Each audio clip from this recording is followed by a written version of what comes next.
Right, looking at the graphs of exponential functions and then onto logarithmic functions, okay? We'll start with a very, very basic f of x equals a to the x, where a is greater than 0 and a is not equal to 1. If a was equal to 1, then it's just going to be 1 to the power of any which number, which is just going to stay as 1, okay? So when a is a number that's greater than 0 but not equal to 1, it will look something like, no, it's not coming, like that.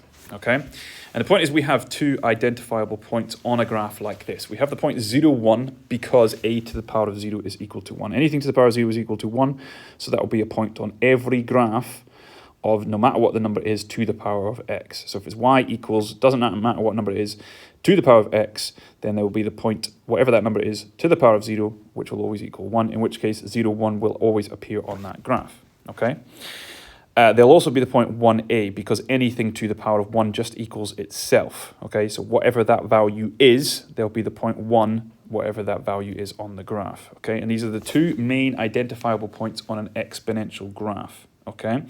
Right, the third thing is that we'll also approach but never cut the x-axis, making the x-axis what we call a boundary line or an asymptote, okay? And if you're going on to do advanced higher, you'll do a lot of work on asymptotes.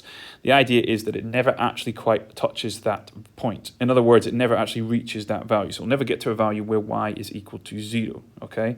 So there'll always be a value, something to the power of x that will not equal 0.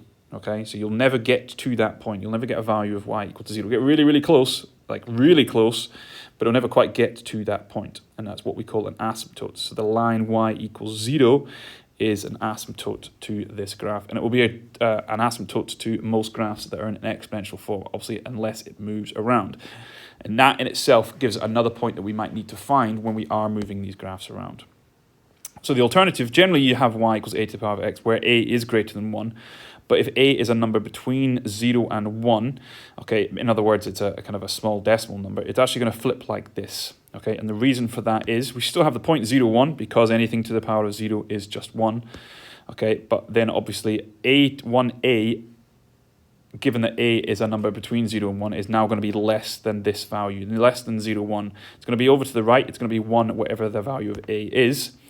But because a is obviously less than 1, given the circumstances here, then it's going to be below the point 0, 1, in which case the curve is going to go the other way, okay? So you don't often see that, but it's worth obviously knowing, okay? One of the questions, you might get something like this: state the equation of each of these exponential graphs, in which case we have to use the points that are there. You can see on both of these, we've got the point 0, 1 as standard. So it's the other point we really want to look at. So the point 1, 3. End of the day, it's still like any line we've ever dealt with before. It's just an x and a y value. And if we substitute them in place of x and y, in other words, we get 3 equal a to the power of 1, then we can work out what a is. Might mean that we need to do some logarithms if it was slightly more difficult, but generally just here, anything to the power of 1 is just itself, so a must have been 3 in the first place, okay?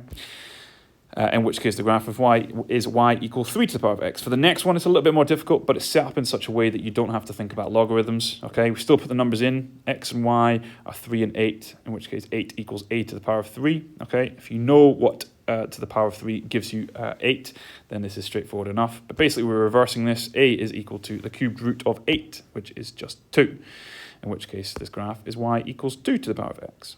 Okay, so straightforward enough, just like we find in any kind of value.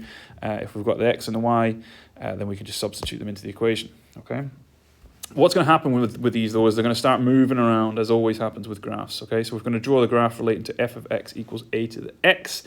We need to consider the transformation on the key points 0, 1 and 1a, and also the asymptote, okay? Obviously, if this graph starts moving around, the asymptote is going to start moving around. It's just kind of standard on a graph like this because it is just the x-axis. But obviously, if it moves up or moves down, then that graph is going, that line is going to move as well. Okay, so we need to consider that too. Right, best thing as always with these is just think about the first instance you did this. You did this with trigonometric graphs, all these different shifts, and they still apply here. Okay, so if we were asked to sketch y equals 2 to the power of x minus 1 plus 3, think about how those different values in those different numbers in those different places affected the graph of a trigonometric function. So we're going to consider the transformation on the key points and boundary line of the function f of x equals 2 to the power of x. Okay, so I'll just pop this one over here a little bit. and we're going to try and draw over here 2 to the power of x minus 1 plus 3. So we're going to start with that original one, okay? So exactly the same one we've got. This is the point 0, 1, and we've got the point 1, 2, but we're going to start by looking at this minus 1, right? It's in the brackets. So if you had, and it might be easier to think about quadratics for this one, but use a context you're familiar with. But if you had, for example, sine and in the brackets x minus 30, okay, that means that the graph of sine x has moved 30 to the right. It's no different here. If we've got 2 to the power of x minus 1, then this just means that the graph of 2 to the power of x moves 1 to the right, just like so. In which case we now have the point 1, 1, and we have the point 2, 2, okay?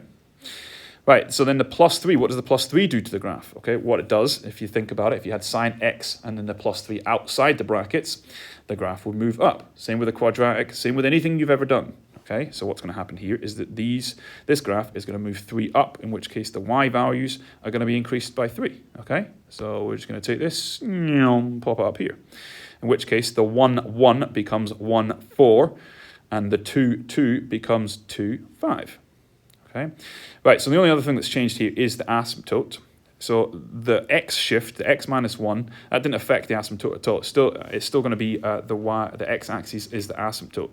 But the fact that this has moved up by 3 means that our asymptote is going to be there. It's going to be 3 above where it was before, in which case it's going to be y equal to 3. Okay, and if we want to draw a graph like this, then there are 3 points that we need to identify. So similarly, if we had something like this, slightly different change now, okay, but again, relate it back to what you already know, okay? If you had a graph of sine 2x, what does that do to the graph? It means you have 2 waves inside 360. More specifically, what it does is it kind of compresses everything down, okay? So if we start with that graph again, and we consider this 2, it squishes it all together like that, okay? That took me hours to do, but it looks great, so it doesn't matter. In which case, we still have the point 0, 1, because basically what's happening is all the x coordinates have been halved. So half of 0 is still just 0. That still stays in exactly the same place. But the 1, 3 has now become 0.53. Okay? But again, the actual change, the actual transformation is exactly the same as we've dealt with before. It's just a different graph in the first place. Okay? However, we've still got this point. And what we actually want to identify on these graphs is the asymptote. Asymptote hasn't changed because we're just compressing it down. So the asymptote's still the y equals 0 line. But now we no longer have a point 1 something. Okay, and we want to identify that on our graph, in which case we need to actually substitute 1 into the equation, in which case it's going to be y equals 3 to the power of 2 times by 1, which is just 3 squared, which is just 9. So we have that 0.19 on our graph, and it would take me too long to extend that line neatly enough, but you get the point. It should now extend, and obviously these lines are infinite lines. Okay, we just look at kind of the part around about the axes. So it would extend up through that red dot, which is the 0.19, and beyond. Okay. Oh, look, I did do that. That's nice. Okay, good. Right. Working with the graphs of logarithmic functions. So very, very similar. Now that we've done logs, okay, we've seen the fact that if we have an exponential function that looks like that, then the logarithmic function is just going to be the opposite. It's going to be reflected in the line y equals x, which is this blue dotted line here. Okay, so we've got all these points. If this is y equals 2 to the power of x, we've got all these points. Minus 2 1/4, 1, 2. I don't know why that's all the way up there. I think a 1, 2 should be up there. That's the point, that little dot there is obviously the point minus 1 1/2, but we've got all those points. And the idea is that these now all reflect over to give us a graph of y equals log of base 2 of x, okay? So yeah, these are just all over the place, but they do all reflect. If that's minus 1 1/2, then this one would be a half minus 1. The y and x basically switch round, okay, to make that reflection. Minus 2 1/4 becomes a quarter minus 2 on the graph of log of base 2x, and so on with all the other ones. This one, obviously, if it's 0, 1 on the graph of y equals 2x, then it's going to be 1, 0 on the graph of log of base 2x, and so on and so forth. Okay. In exactly the same way, though, we now have 2 standard points for a graph of log of base ax. Okay, so if we had on the graph of f of x equals ax, we had the key point 0, 1 on the graph of log of base ax. We now have the point 1, 0. Vice versa, on the graph, exponential graph 1a, we have the point a1 on the logarithmic graph. Okay, again, it's going to approach, it's going to give us an asymptote, but the asymptote is not the y-axis now, or the x-axis, sorry, the asymptote is going to be the y-axis. Okay, so it never actually approaches, it never actually touches it. It approaches it, and honestly, it gets so close, It's incredible. But it never actually reaches that point, in which case there can't be a value where x is 0, which we already discussed in logarithms. Okay, but we have these 2 points, 1, 0, and we have a 1. Okay, so very, very similar to the exponential graph. You must know the difference though. Okay. Likewise, if a is actually a number between 0 and 1, it's just going to be reflected, okay, in the x-axis this time, in which case we're going to have the point 1, 0, and we're going to have the point a1. It's just a is actually smaller than 1, in which case it's to the left now. Okay. Right, so similarly to before, we have these two equations and we want to find the values of a. Okay, so if they're both y equals log of base ax, okay, we can pop in our values and then quite clearly see that this one is y equals log of base 7 of x. And for the next one, it's going to be y equals log base of a quarter x. Okay, straightforward enough. But obviously, if we have to start shifting them, it's a little bit more complicated, but it's the same idea as before. Okay, we've now got another graph to work off of. We've got log graphs to work off of. We've got exponential graphs, sorry, to work off of to work at our log graphs. So I'll just pop this one over here. This is y equals log of base 3 of x. We're going to start there, and we're going to try and draw the graph of 2 log of base 3 of x minus 1. Again, start with the x shift. Okay, so the x minus 1 means, again, if we had x minus 1 all squared, if you remember your quadratic graphs, or sine x minus 30 in brackets, then it means it moves 30 to the right, 1 to the right, whatever it is, as long as it's minus, it moves to the right. So these 2 points are going to move to the right, in which case we're going to have the point 2, 0, and we're going to have the point 4, 1. Then we need to take care of the 2. Okay, and what the 2 does, again, if you had 2 sine x, it basically expands it. It increases the amplitude. It stretches it up and down the way.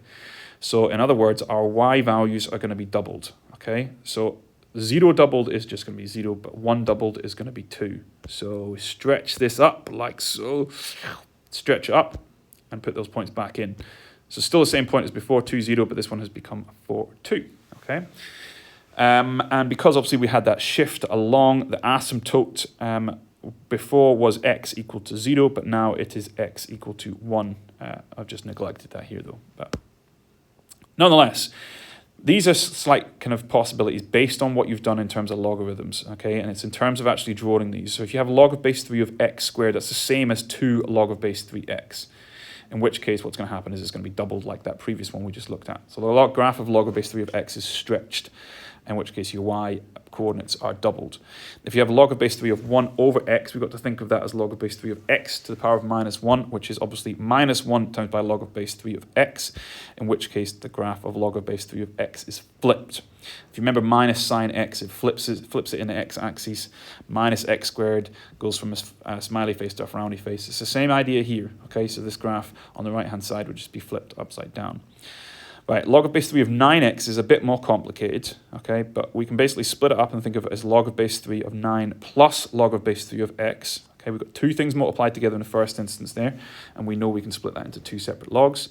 And then we can play around with the log of base 3 of 9 because that's just 3 squared, which is just 2 times the log of base 3 of 3, which is just 2. In which case, the best way of thinking of this graph is to draw the graph of log of base 3 of x plus 2, in which case the graph of log of base 3 of x moves up by 2. Okay, so some quite niche alterations, transformations there, but it's just combining your laws of logs with drawing graphs.